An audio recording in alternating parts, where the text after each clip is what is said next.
So LinkedIn is a great place to build a community as well. And I think that's what's often overlooked and is the biggest misconception, is that people only go on LinkedIn when they are suddenly looking for a job. And if they're not looking for a job, they think it's not relevant to them. I've had people that I'm connected to on LinkedIn and they just were sitting in my network on LinkedIn. And then now they've come across to my Substack and they've subscribed, and then we've had one-to-one sessions. So it's all working as one big circle. If you have a voice and you're able to write, that's going to elevate you above, as you said, the 70% of people who are now just sticking everything into Claude or ChatGPT and then regurgitating it. Welcome back to the Online Writing Club show. Today, I'm so excited to introduce MELANIE GOODMAN, the founder of Trevisan and a LinkedIn powerhouse. MELANIE went from 0 to 24,000 Substack subscribers within a few months without importing a single email, simply by leveraging the audience she built over years on LinkedIn and telling them, hey, I'm also on Substack now. She's created a brilliant Substack LinkedIn flywheel, turning visibility into loyal owned audience. And she's not just building a list, she's showing how to monetize your skills and the expertise you've spent years developing in the corporate world or as a solopreneur, right from Substack.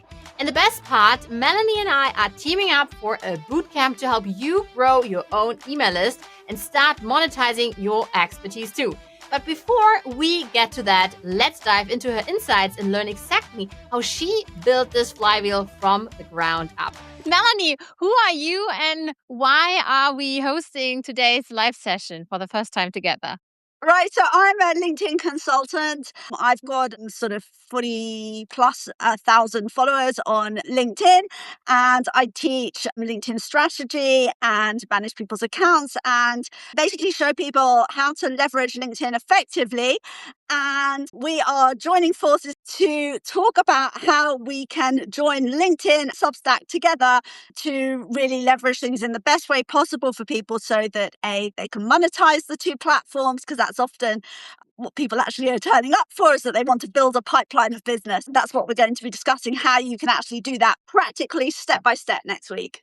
And we know, from doing polls and stuff, that many Substack are interested in LinkedIn. Maybe they have a LinkedIn presence similar to me, but they are not using it because they have their corporate jobs, but they are now also on Substack. So the idea is really that you bring your followers and your expertise from LinkedIn to Substack, or the other way around. So you're building on Substack and you're bringing people to your network on LinkedIn, so that you really build this content flywheel, meaning that MELANIE and I, we don't want you to add more to your plate. It's rather the idea of, instead of chasing this vanity metric of followers, which is also there on LinkedIn, you're going to grow your email list. And MELANIE and I, we have already a team of people, rock stars. We're going to show you on day 4, where you can learn from people who are building this flywheel, but also rock stars who are succeeding on Substack and showing you their way of doing Substack.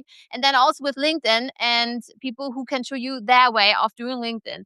And if you have any questions or so, you can put them in the chat. Otherwise, I would have some questions for you, MELANIE, since I know that LinkedIn can be a powerful growth channel for writers, but many of the Substack creators and writers I talk to, they are not sure how to use it. And some people think LinkedIn is only for job updates or corporate posts, and others worry they have to act like a LinkedIn influencer and stuff. And from what I heard from our interview, it's so much easier and so much better.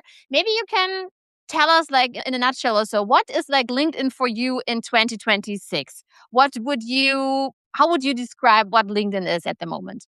So LinkedIn is a great place to build a community as well. And I think that's what's often overlooked and is the biggest misconception, is that people only go on LinkedIn when they are suddenly looking for a job. And if they're not looking for a job, they think it's not relevant to them.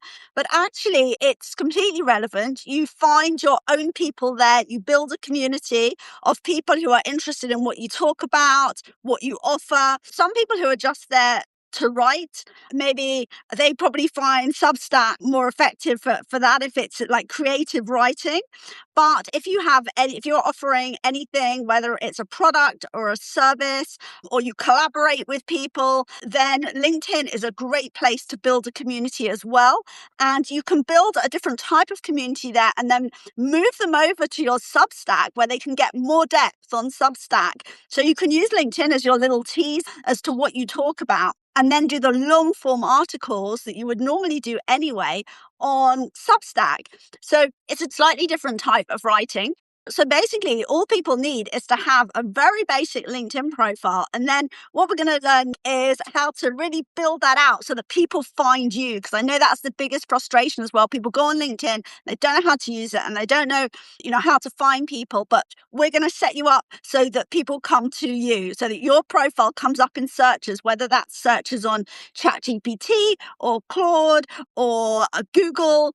And that's half the battle, is that people don't really know how they should be set up on LinkedIn.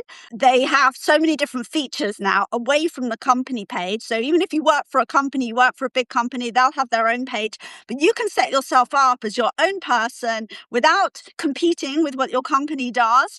I'm sure if you work for a company, then there are guidelines as to what you can and can't post. But normally people are fairly flexible. Most people aren't going to go out with something wild on LinkedIn, and you'll be absolutely fine. You can get to showcase your personality just as you would on Substack, but just you're attracted to maybe a slightly different type of person, or just new people that you don't necessarily find on Substack. So you're just growing your reach. And then people go and find out more from you on Substack. I've had people that I'm connected to on LinkedIn, and they just were sitting in my network on LinkedIn. And then now they've come across to my Substack and they've subscribed, and then we've had one-to-one sessions, and they've paid to become founding members and VIP members. And so it's all working as one big circle. I mean, it's been a real eye-opener to me. I'm not like you're a veteran of Substack and a sort of complete superstar, Kristina, whereas obviously LinkedIn was my original platform. So I've learned very fast over the last 9 months as to how Substack works and how you can make it work for you, and just really to broaden your business and your network. So what would be the first 3 things I should do to set up my profile and start posting today? What should I do? Maybe I have already something there relating to my business or my corporate life, but what would be the 3 things you would just short and sweet to set up everything? First thing is write your headline. Make sure that it talks to the sort of person that you want to connect to. So if you've got on there something like director at, partner at, member of, it doesn't tell people anything. It's too generic. So a very focused headline, which is the line that's under your name on LinkedIn. Say who you work with, who you want to connect to, and why they should want to. So the result that they get from connecting with you. That would be my number one. 3 skills to your profile. So when you go to your profile, it will say profile section. In the core skills, 3 core skills. This immediately will make you come up in searches for people with those skills. And then my third one would, even if it's very short, because we'll obviously go into it more next week, is add an about section. And that's a little paragraph that gives people more of an insight, more of a background as to your why. So who you work with and why, what brings you there. And it's the part that means that you can add a little bit of personality to your LinkedIn, and it will immediately elevate you above the other 50% of people that haven't even added an about section. They've just got their title up there. Yeah, that's a great skeleton. I think this is something that you can work with already. And what Melanie also did for me was that she somehow helped me with the SEO. So SEO will also be a big topic. And of course, as Melanie talked about, with AI, it's not just Google anymore. You can search now when you go on ChatGPT on Claude, asking Claude for a specific person to help you, for instance, when it comes to AI stuff or so, then, the AI can recommend one specific person, and LinkedIn can be one of the sources that AI is then linking to. Do you have the feeling that when you're writing on LinkedIn that you can really express yourself and create your own voice there? Because in 2026, many know this already from the online club, is we live in a stressed session. We have lots of AI slop, not only on LinkedIn, but only on Substack. Now, the AI written stuff is more on the internet than the human written stuff, meaning the internet somehow is dead. So apparently just bots are talking with bots. And one of the reasons, for instance, why Justin Welch is now on Substack was what he told me in the interview last year was that the comments on LinkedIn felt so AI sloppy. You know what I mean? Just the AI slop. So do you still have the feeling, based on the comments here, that in 2026 you can still create this voice on LinkedIn and then also connected to your Substack writing? Yeah, absolutely. If you have a voice and you're able to write, that's going to elevate you above, as you said, the 70% of people who are now just sticking everything into Claude or ChatGPT and then regurgitating it. And everyone can tell anyway, because it all has the same format, the short sentences, if not this, it's that, which ChatGPT comes out with. So anybody who is writing in proper prose, my real tip to the posts that have always done best for me are the ones that start with some sort of emotion. So I felt, I was disappointed, this struck me, and things that no AI can replicate, or at least not replicate in an authentic way. And those posts always still do much better on LinkedIn because their system recognizes that that's an authentic post and it's not AI generated, and they've really clamped down and are clamping down on this AI generated, as you said, slot, that immediately when I see it, I see the same pattern and I just sort of like scroll past. So, but those people who are actually posting something about somebody they met or an opinion or with an actual photo of themselves on. So we've almost gone full circle because there was a real backlash about selfies a few years ago. And then it all became about carousels and infographics, which are important because they do really well. But now, going backwards, people are also those posts that have real pictures, not stock images, but real pictures of people, of you, of me, going about our daily life. Those tend to do well again now. I've been looking at my stats over like the last 3 months, and all the ones that actually have a photo of me attached have done much better than the infographics, which they look really professional and they're all beautifully graphic designed and they look great for credibility. So I think you should always have a mix of content, but the posts that are doing the best are the ones where I've talked about a subject and there's a genuine photo of me like looking happy, sad, whatever next to it. Yeah, nice. This is then similar to like your Substack publication or your newsletter, where also it's very important to have like a hero post, where you're talking about yourself, like this lean in story, this passion story. And you can then not just like post it and link it to or pin it to your newsletter, but you can also make it your actual about. And if you have written this already, if you have spent like hours on this, because I also recently had for a big project to spend hours on my about, and I was like, oh, Kristina, is this really me? Should I add this and that? How horrible this can be to talk about yourself and thinking about, okay, what should I put into this and what should I leave out? And so if once you've done this, whether you've done this on LinkedIn or whether you've done this on Substack, the cool thing really is you can take parts of these and similar to what MELANIE shared, you can then post a photo and then put like all like the information you want to be there on LinkedIn and share this. And by this, really build your personal brand. This is something that in the last years, people say, oh, on LinkedIn, you have to build your personal brand. But to what MELANIE said, it's so important to share your personality now and show whatever, like yourself when you're a mompreneur with your kids and stuff, so that people can really connect and relate to your life. I guess this is what MELANIE is saying here. And MELANIE and I think this is also going to be one of the bonuses of the LinkedIn Substack Flywheel Bootcamp.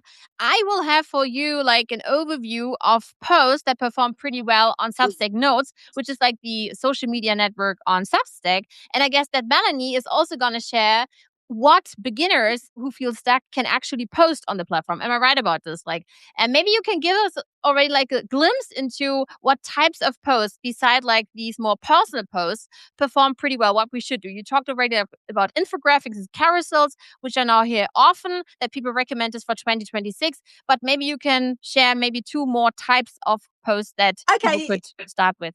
Yeah, sure. So a really easy one, which generally they do really well, are listicles. So basically lists. So the 10 books that you've been reading, and they could be business books or they could be fiction, that you'd like to share with people that you think they'd find useful. Those sort of things always work really well. List of tools that you've been using to make your life easier, make yourself more productive. Those posts also always do really well. Document posts. So maybe if you want to say split your writing, if you've got a piece of writing that you've already done on Substack, break it down into say 3 or 4 small short paragraphs and then put those onto a document that people have to scroll across. It keeps people on your post for longer and it signals to LinkedIn that that post is more valuable, that people are reading it. Because the idea behind on LinkedIn posts is that it's different to Substack. is that you want to keep people from scrolling. You want to keep people on your post. So that's basically what we're aiming for on LinkedIn, is for people to stay and consume more and make a comment on your post. And really the tip is, once somebody comments on your post, to sort of babysit it and make sure you're around for like the hour and a half afterwards so that you can respond to those comments. And again, it shows that your post is more active and signals to LinkedIn that you're active on the platform. That's the sort of internal flywheel of LinkedIn, is that you want your posts pushed out further. So listicles, carousels, behind the scenes, like a day in the life. So, I was, a picture of a building near where you live, and, maybe you had a meeting or something near there, yesterday, and who you met and what was interesting about it. Something that's anecdotal, something that strikes you. It could be, the posts that also do really well are just every day where someone says, okay, I was in the queue going to get coffee yesterday, and I noticed this about the shop and the business. This is what it taught me. This is what I saw. Have you experienced something similar? Ask a question at the end of your post to start some engagement. And so have a think about what you've done in the last week, 3 things that you've done or people you've talked to, and use them as a basis for your post. Everyone, I'm sure, has spoken to somebody in the last week, and that is a basis for your post. Your best friend is like the voice notes app on your phone, and as soon as you think of something, I think, Kristina, I've been on calls with you, and I've suddenly made a note and that's a really good idea for a post. So basically, always have a post-it note or your phone or something near you that you can just jot down post ideas. And there's post ideas all around you, whether you're sitting at home or you're in a massive office space in the middle of Manhattan. It makes no difference. There's always post ideas.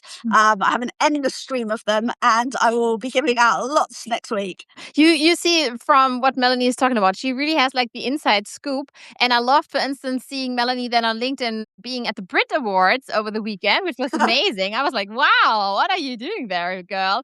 It was not my usual weekend. I have to say, I don't spend every weekend at awards ceremonies. Somehow I have the feeling that your life is pretty glamorous.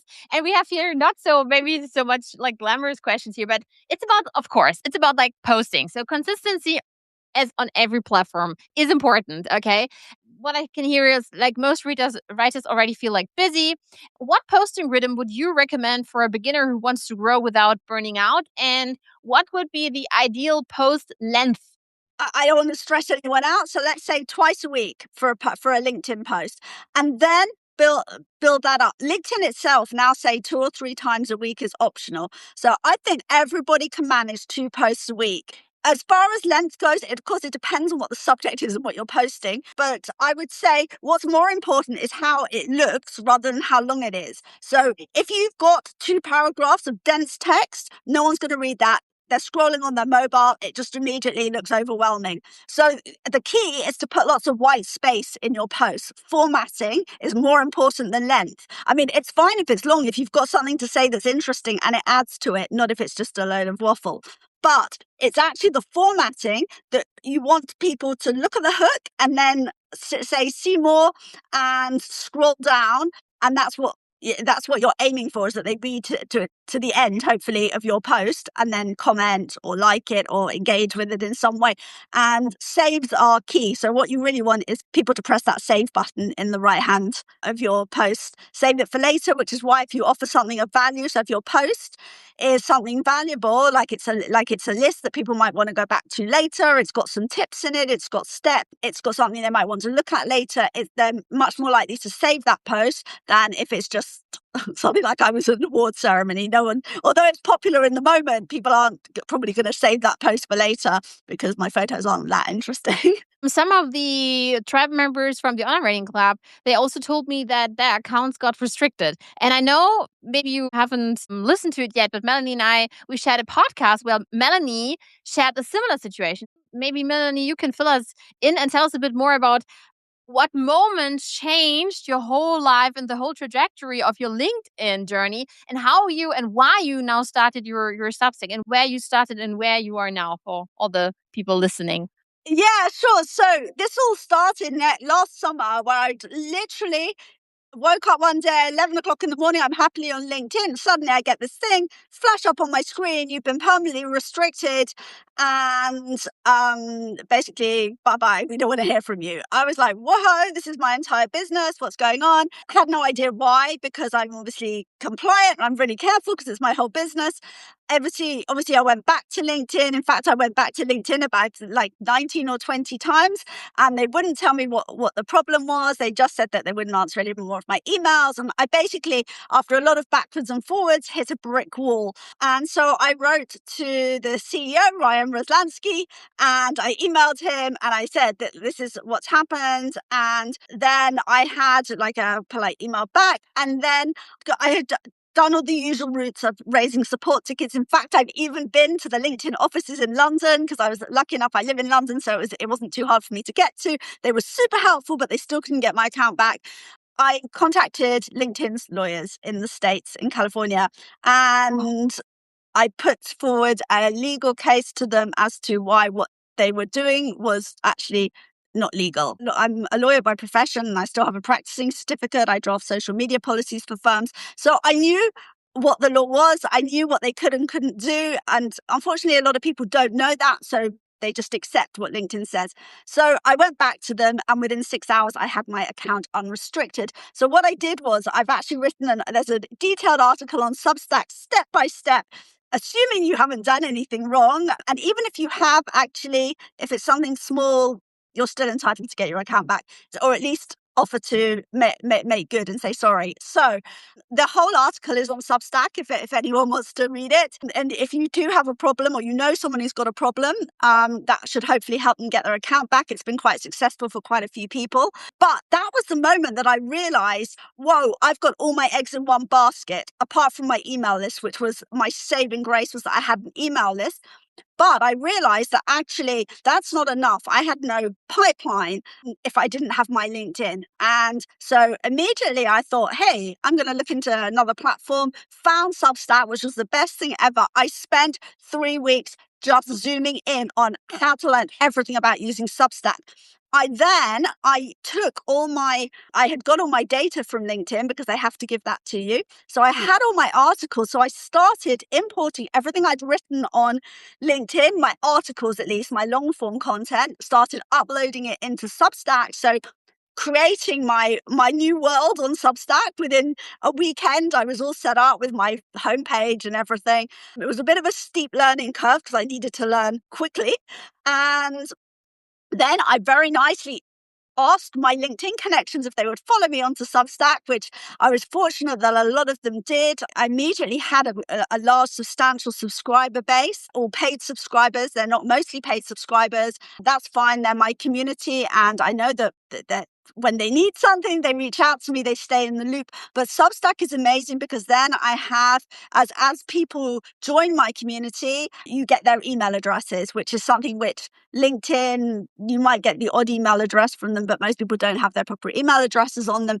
And you can really keep in contact with people much better via Substack than you can on LinkedIn to go off platform, because you never want to just have your whole relationship built on a social media platform. During the podcast, you also told me that most of your people, because now you could think, oh, Melanie had already like 40,000 people or what on LinkedIn, and now she has more than 20,000 on Substack. This was totally clear to me because she had already like built this audience somewhere else and brought them over. No, first, it's not easy to bring people over.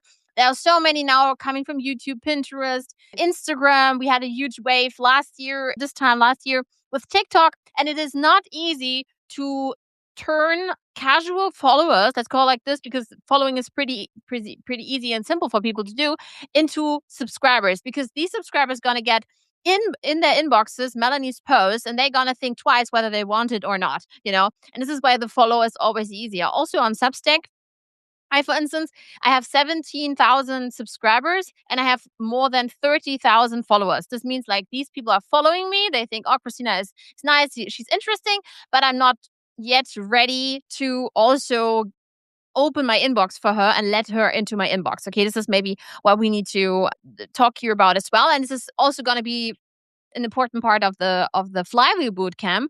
And since this is about this building this flywheel, and you shared already like some some parts of this, some puzzle pieces. Of course, let's say like the last concluding question would be, how would you, if you now listening to this live, and you're gonna say, oh, I love this so much, but I'm not feeling ready for the bootcamp or whatever, I want to test this myself, as many did here, what would be like, let's say, the first step to start this flywheel? To download your data from LinkedIn. So you need obviously a LinkedIn profile. So even if you've got the most basic LinkedIn profile ever and you've only ever been on it 3 times, go to LinkedIn, go to your settings, go to data privacy, and there's the second tab down says download your data, and get that. Never have all your data just sitting on a social media platform. That would be your first step. And then it depends which platform you are currently using, as to obviously what your first step is. If you're a Substacker and you are starting out on LinkedIn, then you want to start building out your LinkedIn profile as the foundations. So you don't want to start reaching out to people before you've actually got a shop window. Otherwise, it's like an empty building and asking people to step into it. So you want to have your profile set up so that people want to connect with you, and then they quickly will when they realize what you're about, your experience.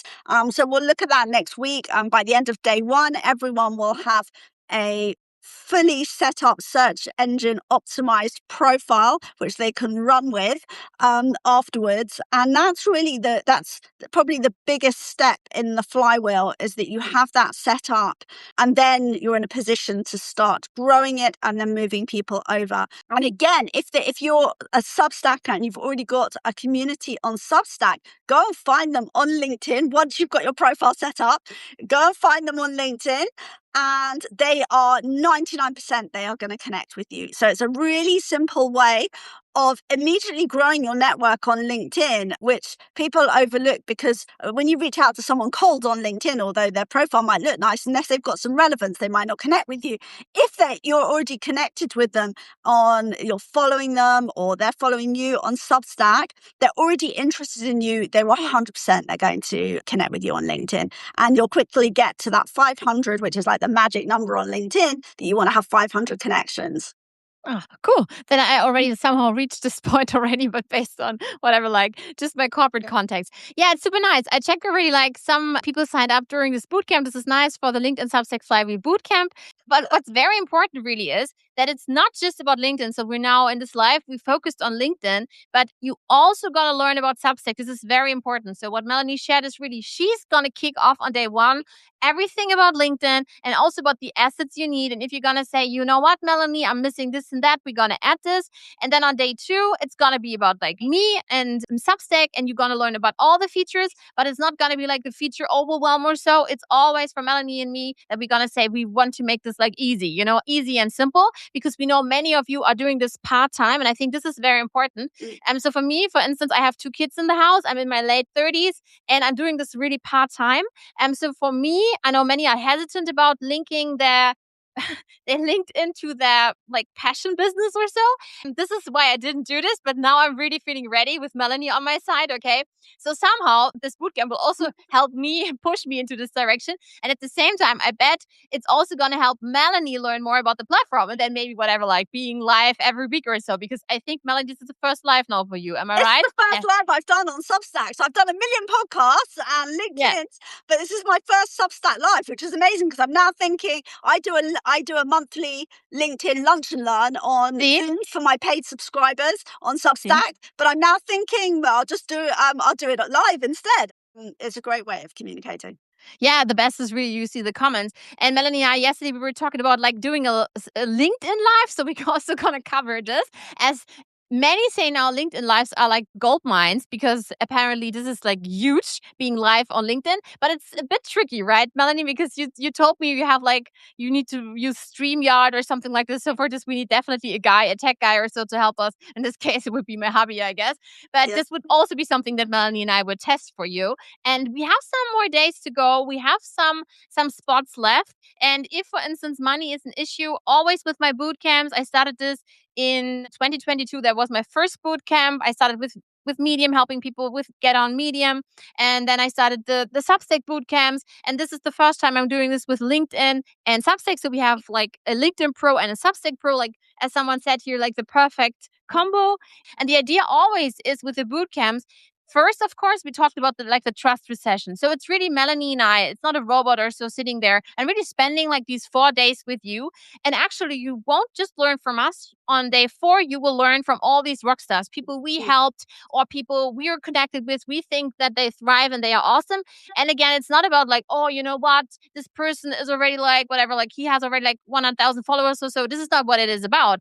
It's more about giving you the confidence to then do Substack and LinkedIn your way and create this or build your own LinkedIn Substack flywheel. And for Melanie and I, similar to the coaching sessions or our paid members and stuff, it's really about you seeing results. This is the most important thing for us. Again, if you can't afford it, what you can do is you just reach out to Melanie or me. You can reach out to me. It's Kristina at onlinewritingclub.com. Okay. We make it really like a no-brainer and we want to make this super accessible for you. And then maybe in the future, so you're going to say, oh, you know, Kristina, Melanie, I'm so thankful for this. And this is number 1. And number 2 is all these sessions are going to be recorded. So if you're going to say, I can't participate because I have a corporate job, I so feel you on this. And this is why Melanie and I, we record these sessions. And then, of course, it takes some time for me to like edit them and put them all on Teachable. And I always say it's about within 6 hours or so, it's going to be on Teachable, the platform where like all the videos going to be. And then at the end of these 4 days, you're going to have one on-demand course. You can go always back to this and check it out even after half a year or so. And if there is something new or so, then Melanie and I, maybe let's say we're doing a live or so together with an update on the new algorithm, 360 brew or so, then I can also add this to Teachable. Okay. So you're going to always stay up to date and you're going to keep access to this. The third thing is really asking about community. There's going to be, I always call it like a pop-up community. So inside the paid community I have already, I'm opening a space for the boot campers, which is then going to be open for 2 weeks. So we're going to have 1 week where we also have the live classes. And then we also have 1 week, I call this always like implementation week, where then Melanie and I, we can help you, give you feedback and stuff. Okay, this is very important. So you know this. So it's not just the 4 days, which is already, of course, incredible, but also like these 40 days with the implementation. And from the people that Melanie like brought into this, I'm also super excited because we have so many amazing people. We have moms, we have solos here, we have a specific like people who are thriving in a specific niche. This is incredible. And Melanie, do you have like some more things to say before we're gonna say goodbye? No, yeah. As far as the resources go, we'll keep them updated. You were saying about instant results, because I know sometimes people think, oh, this is all just sort of strategy. But actually, there was a post on LinkedIn, genuine post. I didn't ask the person to post it. I didn't know he was going to. You saw it, Kristina, yesterday, where someone had used the profile checklist, which they'll get afterwards from in the boot camp. Literally, someone reached out to him for a job, which he got, a copywriting job. Within like 48 hours of been making the changes to his profile. So this stuff actually works. My own sessions, my LinkedIn training sessions, when I work with both individuals and companies, is that they're always interactive. So I don't want to just do a monologue for 2 hours. So I always I'm not a microphone off, camera off person. I'm like, yeah, let's talk, interrupt me, ask me questions. It makes the whole thing so much more enjoyable. Like, it's not a webinar format. You'll see when we work together next week, everybody, that it's the way I do it is that I share my screen and we work through it together. It's not just a load of slides, which I've made 3 months ago and I just read out on the screen. Not at all. It's really hands-on. I take you through. If I'm going too fast, you interrupt me, we stop, we do yours. And that's why Kristina and I have kept the group to 50 maximum, so that it's not 200 people on a Zoom call and no one gets to talk about themselves or interrupt. So bring along your questions and we will do it in real time together. So we're gonna be looking forward for the boot camp. And again, like the flywheel idea is really that you're not adding more to your already like busy plate, but rather that you're gonna say, you know what, I'm having something already on Substack or having something on LinkedIn, and I'm bringing both worlds together. And this is like how you start like accelerating and starting this flywheel. This is the idea of it. So a content flywheel is always that you have, for instance, like 2 platforms or 3 platforms or so, yeah, and then you're connecting like the dots, okay? And this is why I said, I'm also like a part-time creator, and I'm also thinking about which platforms are the best for 2026. And there I say LinkedIn is definitely one of the platforms, okay? And since I see so many from the online writing club who have their LinkedIns, but don't do anything with it, I thought this would be the perfect time. At the same time, what Melanie is seeing is there are so many people on LinkedIn who are not building their email lists. And this is why we thought there would be a gap in the market. And this is why we built the bootcamp. So thank you all so much for joining us. This was incredible. So many people joining. And Melanie is now going on a monthly basis doing her lives. This is the best. So it's all about confidence. Hopefully seeing you then in the bootcamp. If you have any questions, you can reach out to us. Thank you so much, Melanie. Bye, Bye everyone. bye. See you.